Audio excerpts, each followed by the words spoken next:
When a lens is used to collimate a point source and no aberrations are present, linear fringes are seen on the shear plate due to the interference pattern of the waves. If we defocus the point source that is positioned outside of paraxial focus, the fringes will stay linear but change in orientation. The change in orientation happens because the waves are now no longer planar but still concentric with one another.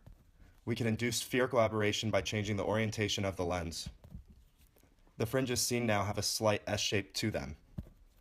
This is caused by spherical aberration's quartic relationship to pupil location, meaning that the parts of the wave are less planar than others, resulting in a varying optical path difference from the reference wavefront. Off-axis aberrations can be analyzed by tilting the lens. The image shown is an example of coma. The circular pattern created by coma is caused by a cubic relationship the wavefront has with the pupil coordinate.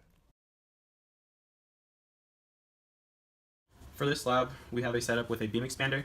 We built this beam expander such that the diameter of the beam would fill the entire aperture of the shear plate. We made sure that our system was first collimated after the beam expander, and then rotated shear plate 180 degrees. After the shear plate, we put in a reference lens and a test mirror. We put the test mirror exactly a focal length and a center of curvature away to make sure that it would be collimated on the way back.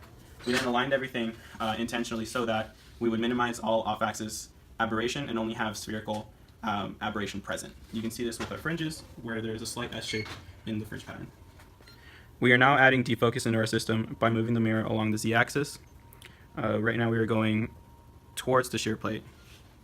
We can see that as we change the defocus, our fringes are rotating. So here we have a diverging beam, and then if we go back, we will have a converging beam. We are now introducing tip and tilt into the system by rotating around the X and Y direction. We don't really expect anything to happen with the shear plate, but we can see now that our beam is going to start to clip and the shape of our fringe pattern changes a little bit. There will be a little bit of decenter, but tilt shouldn't do anything. We are now introducing both defocus and tilt into our system. So first we tilted it a lot, but we can now add some defocus to make our beam collimated again. But this doesn't correct for the fact that we are now clipping our beam.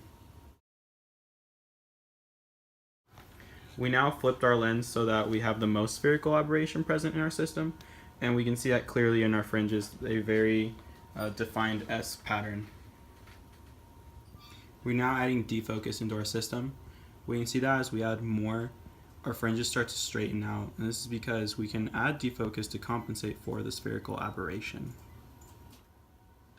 We now want to observe off-axis aberrations, so we did this by rotating our lens around the Y direction. We can see that we now have a circular fringe pattern, which we can attribute to coma.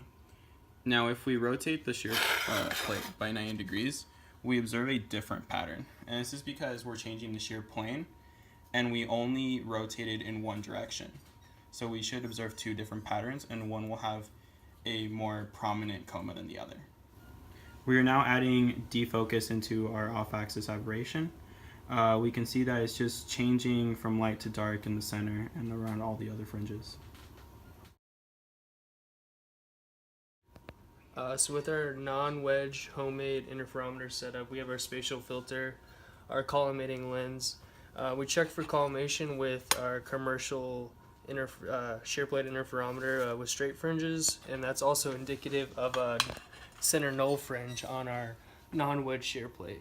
As we add defocus to the collimation lens, you should observe straight fringes on the observing screen. The reason why we do not observe a complete central null fringe, the reason why we see these concentric rings is due to the fact that the faces on our non-wedge interferometer are slightly non-coincident with each other, which is adding some type of power into the resulting fringe pattern. With our wedge shear plate interferometer, it's easy to tell that it's more accurate to test for collimation testing, whereas if we have a non-wedge interferometer, the null pattern and the concentric rings allow for better testing of aberrations. To observe off-axis aberrations, we're going to tilt the lens about the y-plane and observe a central fringe not on the actual center of the fringe pattern. And as we add defocus, the central fringe moves away from the center of the fringe pattern, and the resulting pattern is shown.